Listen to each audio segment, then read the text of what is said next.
Hello and welcome to the Crimson Misery Podcast, Episode 3. I am your host, Will Rainbold. As always, it is November 18th, 2024. Hope you all are doing well. If you are listening on Spotify or Apple or wherever you get your podcasts, please consider giving the show 5 stars. If you are watching on YouTube, consider liking the video, consider subscribing, and consider maybe telling other people about the podcast if you have any recommendations for them for any college basketball related podcasts. So, in a bit of a non college basketball type news, I lost my last ESPN Eliminator entry. I know, so sad. And it's anything ESPN bet related. It's just sort of like I figured it would happen in an upcoming week. It's like Hans Moleman being like, I would have lost anyway. Or it's like, you wasted 5 minutes of my life and I want them back. I would have only wasted them anyway. So, man, that was like my 10th attempt at a Hans Moleman voice. It kept sounding like Donald Trump instead of Hans Moleman. So that was a bit of a problem. Um, anyway, so I picked the 49ers over the Seattle Seahawks. That did not happen. Geno Smith had a 12-yard touchdown, I believe, to put the game on ice. And Kyle Shanahan had a chance to win the game for San Francisco or make it a little bit better for them, but he decided to throw it instead of run the ball when Seattle only had one timeout. So pretty upsetting, but what can you do?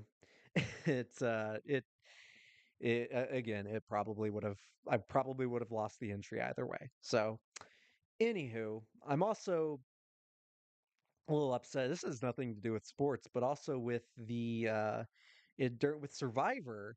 Apparently, one of the former castaways, person who got voted out this season, Rome, apparently kind of foreshadowed what would happen, like kind of almost spoiled the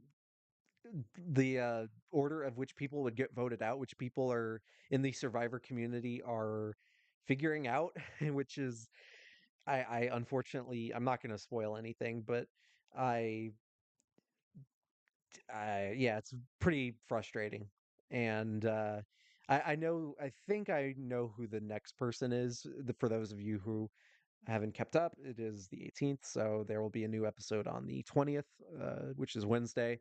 Uh, but hopefully, maybe I'm wrong, but a lot of people have seen that. So anyway, not very happy with that. But regardless, this has just been kind of an old man yells at cloud segment. But anywho, so let's get in. I suppose let's get into the AP poll where a lot of movement happened.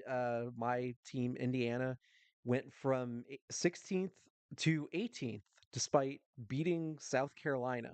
I'm not entirely sure why that happened, but I mean, a lot of teams have had some pretty big victories, such as Wisconsin, even though they're 25th, only even got into the AP poll.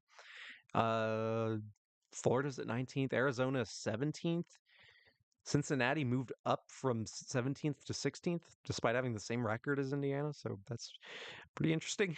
So Marquette didn't. Marquette not moving, I can understand. Purdue is at sixth in the country. That's about where I'd put them, especially after beating Alabama, who is now at seventh. I'd be putting Purdue ahead of Alabama too. Iowa State is up to fifth. I'm not sure if I would put Iowa State ahead of Purdue at this current moment, but it is what it is, I suppose. Let's see. It's Houston, Tennessee, rounding out the top 10. Houston ninth, Tennessee. No, sorry. Tennessee, Houston is at eighth, Tennessee is at ninth, Duke is at 10th, and then Auburn at third. That's not really a surprise, especially because they beat Houston earlier this season. UConn is at second, and Kansas remains number one. That's not a surprise. And still, I'm very curious as to why Indiana moved down. Even if they just stayed at 16th, I think that's very justifiable. They didn't do a ton. to move up, but they also like didn't lose, and they beat South Carolina, an SEC team, by 16 points. So very curious about that. I'm not sure why that's the case. Illinois is tied with St. John's actually for 20th. I think that's perfectly fair. I mean, St. John's and Illinois both undefeated, both on the rise. And I mean, again, Brad Underwood at Illinois, Rick Pitino, the legendary. I'm not going to go there. I was about to make a really bad joke about the Louisville sex scandal. So anyway, um, with that being said, that's that's nothing really too much else to note. Kentucky at 11th actually is pretty noteworthy, but that was kind of expected. I thought they were maybe had an outside shot at being ranked ahead of Duke at this current moment, because Duke is ranked one spot ahead of them, despite Kentucky having a win over them. But that is not the case, and I think, I mean, obviously anything can change in this in this current season. So that's about all I have for the AP poll. Now to kind of get, because I've already gone over the men's basketball games from last week. I already went into detail last episode about Indiana beating South Carolina and Purdue beating Alabama, all those games, all that fun stuff.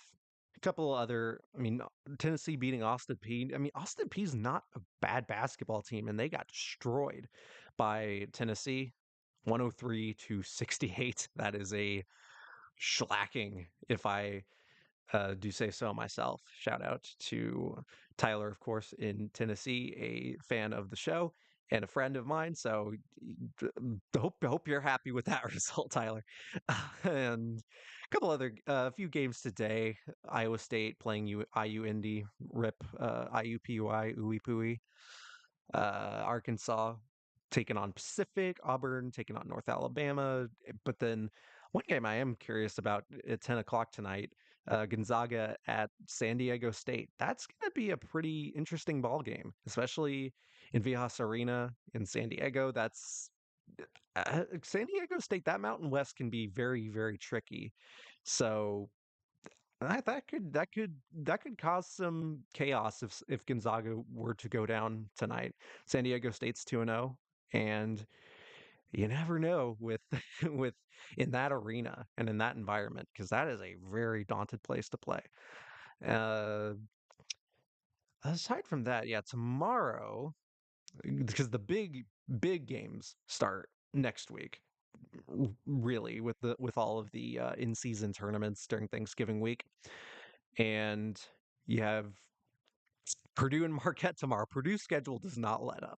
It's very, very, very interesting to play a game at home against Alabama and then go on the road to Marquette, who just beat Maryland. I know they were definitely helped out by the refs a little bit in that one, but I'm still interested to see what happens. It's going to be the show of Purdue's guards versus Marquette and Cam Jones.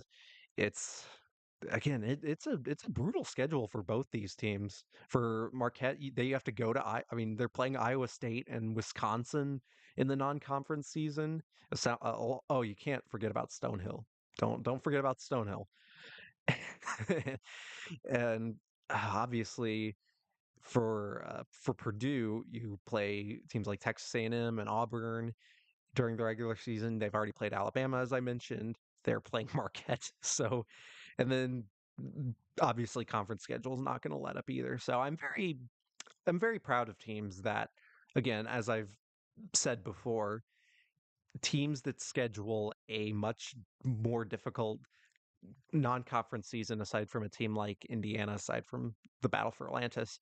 I have so much respect for those teams. I really like it. They should play more of these type games, not just, for Big Ten teams, but for any conference. Making sure that the strength of schedule and the amount of really good games ends up being fun to watch, aside from just cupcake schedules. And you can schedule buy games as they call them, but just maybe not as much as Indiana scheduled this season. And this sort of leads me into my next segment, which is putting some respect on the mid majors. Now, what is a mid major?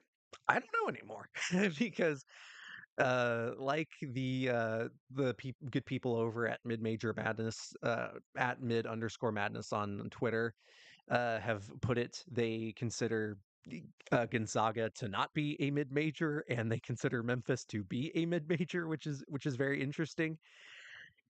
I don't know if I agree with that. I think Gonzaga, and now with Washington State and Oregon State coming into the WCC from the Pac-12 as that has disbanded, I think those teams are major teams in mid-major conferences, and I throw Memphis in there too.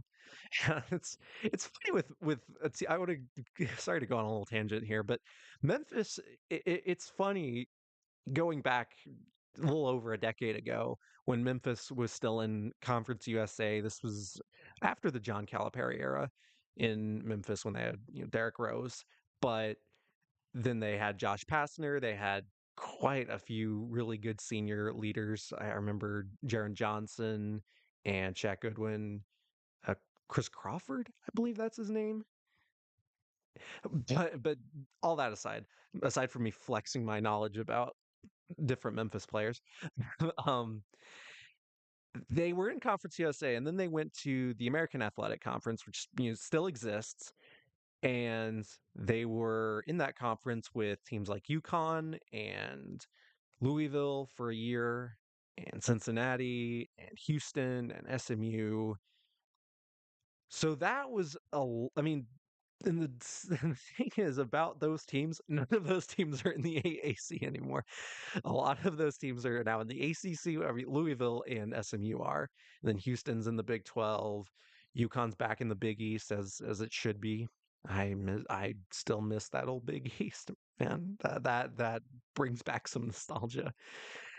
And I believe, yeah, Cincinnati's in the Big 12 as well, but Memphis is still there. So it's kind of like they're in the same position because a lot of teams from that old Conference USA are now in the AAC as well. So Memphis like tried to escape from the mid-major land to go to this new major conference, and it's all but become the new Conference USA, even though Conference USA still exists. So I just feel like it's kind of funny that Memphis is kind of back at square one again. And I guess, but we'll see if they decide to maybe move conferences. But at the same time, they were successful in Conference USA when, especially when in terms of basketball. But as they tweeted out earlier today, during when the AP poll ended up dropping, no mid majors really in the top 25 right now. And VCU in the Atlantic 10, I'm going to get to the Atlantic 10 in a moment, but they have the most, actually, by ranking. What does, well, anyway, VCU, currently the 32nd team, Memphis 39, Utah State 42, Furman 45, and Hofstra at 48. So, yeah, as they put it here, no one is ranked again, very little representation at all. And one thing that I definitely was curious to see, and someone in the comments replied saying the most mind-boggling thing is St. Mary's getting 0 votes. So if you look at the West Coast Conference, St. Mary's is 4-0. That is quite interesting. Why they don't have like a single vote, even though Gonzaga is 3-0, ranked third. That's not a surprise. But you also have San Francisco and Oregon State at 4-0. Very, very interesting, especially with wins over. I mean, they have a few cupcake wins, but also they beat Nebraska, which should count for something. And they played that game in Sioux Falls. Yeah. Okay, that was that game. And it's just is always that team that gets screwed out of anything in their existence, especially in the Randy Bennett era. because there have been a few St. Mary's teams, especially back in the mid to late aughts, with I want to say Missouri State was also a victim of like the selection committee's snubbing of mid majors, but them and St. Mary's and Missouri State were the teams that would always get screwed out of NCAA tournaments, and especially when it came to the 2010s, it still carried on because I remember, I believe it was the 2017-18 season when St. Mary's was ranked in the AP poll at the end of the year and they didn't get into the tournament, which is just very I and that's not the only time something like that's happened to St. Mary's. And it sucks that a lot of mid majors just don't get a ton of respect like St. Mary's, obviously. So we'll see if that continues throughout this season. I'm not entirely sure what's what's going to end up happening with teams in the West Coast Conference like San Francisco and all them, and especially when it comes to other conferences as well, like the Mountain West. I already mentioned San Diego State, which is 2-0, and you also have teams like Nevada 4-0, Utah State 3-0, Boise. I mean, it's the usual suspects: New Mexico, Wyoming, Colorado State, Boise State. Oh my gosh, Boise State, just in football too. The Mountain West, as they've been recently, they've always had a bit of a favorability when it comes to the NCAA tournament selection committee. I feel some years it's worked out for them, especially with San Diego State making the national championship game against UConn 2 years ago. Other times, you look at conferences like the Atlantic 10, and it's always been very hit or miss with them because I remember teams like, gosh, what was that one team a few years ago? I believe George Washington under what was his name? I can't remember. I know he had some like allegations against him, so maybe it's good he didn't they didn't get into the tournament. But um, George Washington was snubbed a few years ago, and they had like a 25-7 record, something to that extent. I think they were the Colonels or Colonials, one of but they changed their name to the Revolutionaries. They're 3-0 this year. A lot of undefeated teams in the Atlantic 10. There's poor Duquesne, who's 0-3. Sorry, Duquesne. Sorry to Richmond and UMass and George Mason and Fordham. Sorry to all those teams who are kind of middling, but and St. Louis is 2-1, St. Joseph's 3-1. But then the rest is undefeated. Dayton, LaSalle 4-0. LaSalle's also been a very interesting team to look out for. They have a lot of experience with Corey McKeithen and Jaleel White, both being very experienced guys. LaSalle has a lot of experience on that team. So again, the Atlantic 10 might be a conference to look out for. Loyola Chicago also under Drew Valentine. They just never go away. The power of Sister Jean still lives, who I for some reason picked as a um as part of my logo, along with Victor Oladipo and Tom Green.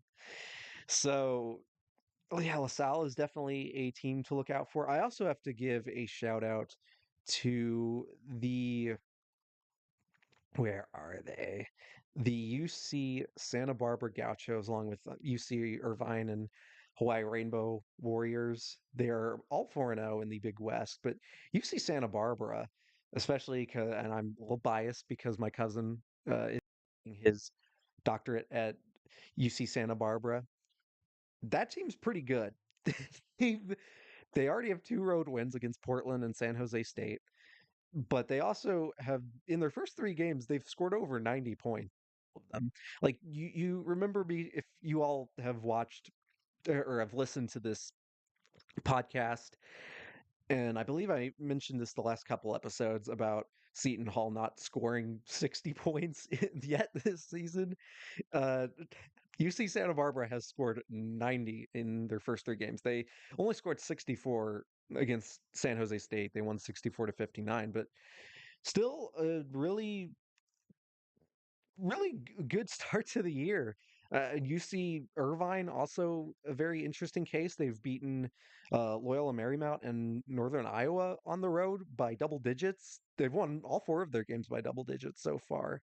And then you have Hawaii, which is also won. They won their first three by double digits, but then they only beat Weber State by five. So bit of a logjam so far, not in terms of conference standings because conference play hasn't started yet, but three teams undefeated in the Big West. So definitely want to keep your eye out on those teams if you're interested in different mid majors to follow.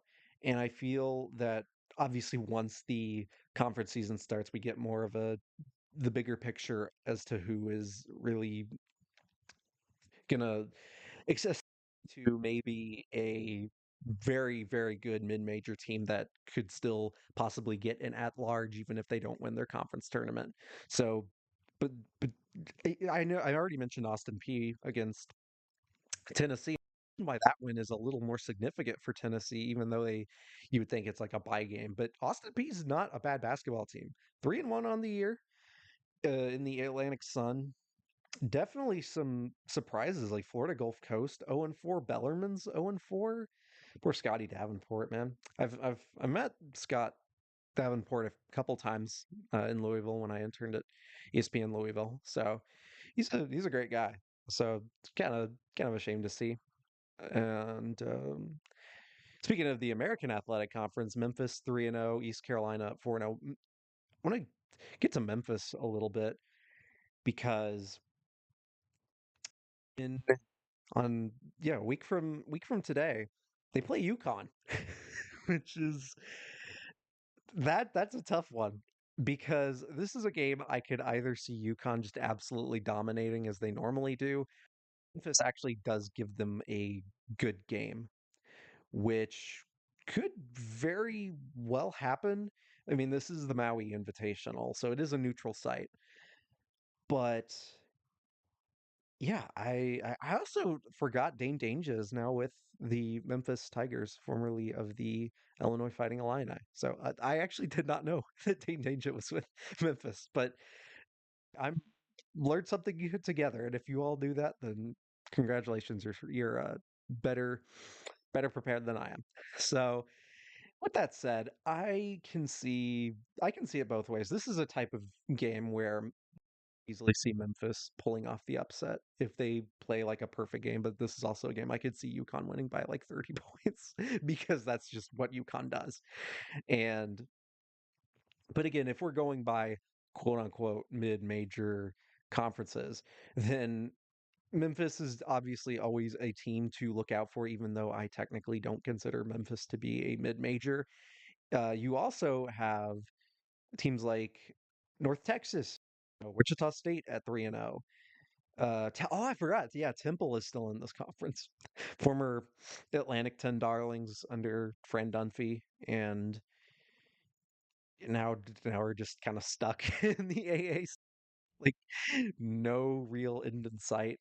So it's just the way it goes sometimes. I do miss that old Atlantic 10 when they had Xavier and Temple, but alas, it is what it is. So, kind of I already mentioned earlier about football and the San Francisco 49ers ruining my final eliminator entry, but people have already started to compare J- Joe Burrow with the infamous Shohei Ohtani tungsten arm O'Doyle tweet just because he's like so good. Joe Burrow is, and yet the Bengals kind of suck. And for those of you who don't know what the tungsten arm O'Doyle tweet, it is based around Shohei Ohtani's uh, tenure with the Los Angeles Angels. He just won a World Series last month with the Dodgers, and so I'm very happy for him. But during this period of time when he was teammates with Mike Trout with the Angels, it conjured up this great tweet from at Matt Tomic. every time I see an Angels highlight, it's like Mike Trout hit three homes runs. Home runs is spelled incorrectly. It has an extra S at the end of it, and raised his average to 528, while Shohei Ohtani did something that hasn't been done since Tungsten Arm O'Doyle of the 1921 Akron Groomsmen as the Tigers defeated the Angels 8-3. So basically, TLDR, great player, bad team. And people have already started comparing, as I mentioned before, they've started comparing Joe Burrow to this because he has been having these unreal stats. He's been playing very well, especially against teams like the Ravens and last night against the Chargers. And the Bengals just still lose. And so that comparison is very, very astute for a multitude of reasons. And so my my goal for this next segment is to figure out what college team would have the or college player would get the tungsten arm O'Doyle treatment on a pretty bad team or a very at least at the very best a middling team. And for looking around, because I was thinking both in the past and also current day college basketball landscape, and currently my personal pick for the college basketball player with the tungsten armod oil treatment would be Eric Dixon of Villanova, who is averaging 24.8 points per game, almost 25 points a game. He is shooting 52% from beyond the arc in 4 games. I mean, even though this is just 4 games so far, currently has not missed a free throw yet. He is 100% there, averaging 8.3 rebounds per game. And yeah, he had 20. Yeah. So to, to say Villanova is struggling would be an understatement. They are currently 2-3. So yeah, he had 33 points and 6 rebounds, shot 71% from 3-point range, and it lost to Columbia by 10. He had 24 points, 9 rebounds against St. Joseph's. They lost 83-76, and then had 20 points, 8 rebounds. And again, none of these games he's missed a single free throw in, and they lost a 10 to Virginia. Virginia is a very interesting team, especially, I mean, Isaac McNeely hitting, going 6 for 6 from three to get the win. Yeah.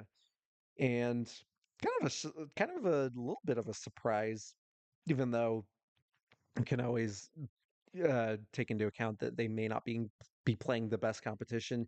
Pittsburgh 4-0, they did win the back against um, West Virginia. I think they play like 3 road games in a row, which is very abnormal for non-conference.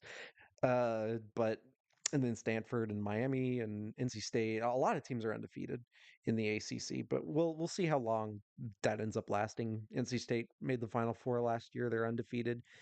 Um, and in terms of like the past, I would say my pick, or at least the first name that comes to mind, would be Chris Humphreys, who played at Minnesota. He was famously engaged to Kim Kardashian for like a month. I can't exactly remember. Okay, so they became engaged in May 2011 and they became divorced after 72 days of marriage. That's that's pretty funny. Um, but the reason why that name comes to mind is that I know when he was at Minnesota for that one season, he was notably very good, improved his draft stock, ended up becoming the 14th overall pick in the 2004 NBA draft. But it was also along with that came a 12-18 record for Minnesota and a 3-13 record in Big Ten play, which is not great.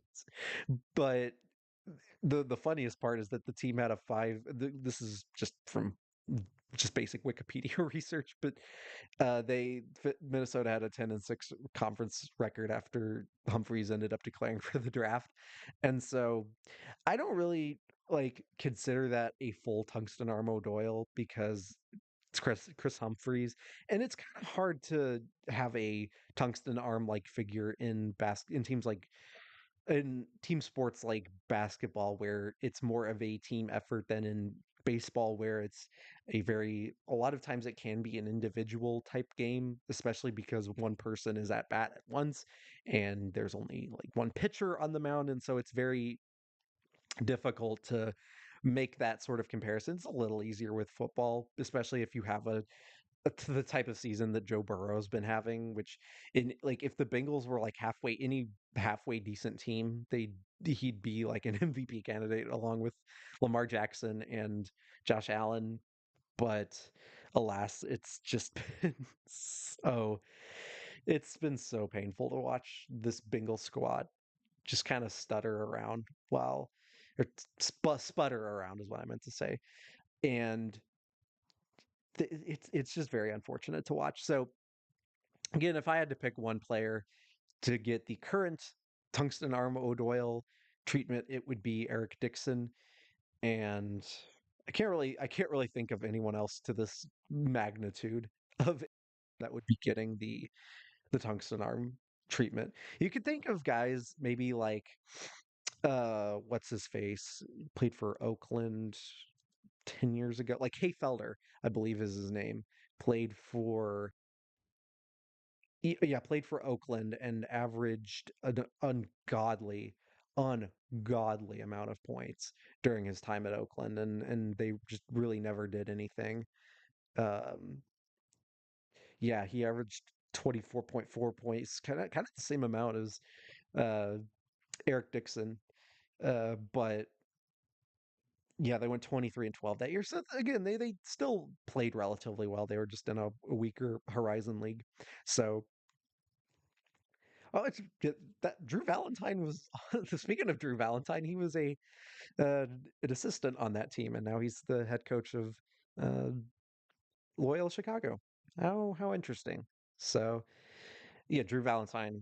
For those Big Ten listeners, yes, he is the brother of Denzel Valentine, who played for Michigan State, and yeah, that's about all I have for this episode. And if you enjoyed, if you like what you're hearing and you want to support the show, again, you can rate the podcast 5 stars wherever you're listening. You can consider liking, subscribing on YouTube. And again, I appreciate you all listening. And I've looked at the stats a little bit more, and I believe more people are starting to watch the program. So and listen to the program if you're just on Spotify or whatever. But if wherever you're listening to, I really appreciate it. Get the message out. If you want to recommend people this pod, be more than welcome. And yeah, for those of you listening, have a good college basketball watching experience. NFL watching experience if you're watching the Monday night game tonight, Houston versus Dallas, the ever so increasingly imploding Dallas Cowboys team. Uh, still won't. At least they don't have to worry about the sun rays in this one. So, anywho, all right. Well, with that said, again, have a great rest of your day, and I will see you all next time. Bye bye.